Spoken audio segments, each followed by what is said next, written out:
আমি আপনাদের বলছি, খুন করে ধর্ষণ কথাটা উল্টো লাগতে পারে।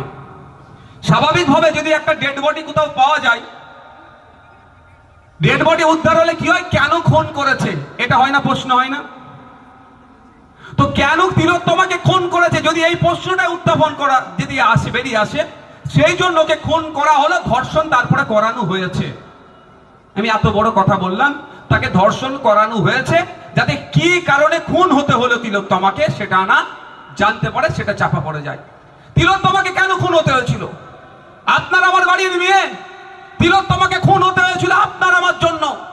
আপনি আমি আর্জি করে গিয়ে যখন ট্রিটমেন্ট নিচ্ছিলাম, সেখানে ফার্জি ঔষধ ছিল, ফেক স্যালাইন ছিল, ডুপ্লিকেট ঔষধ থাকতো।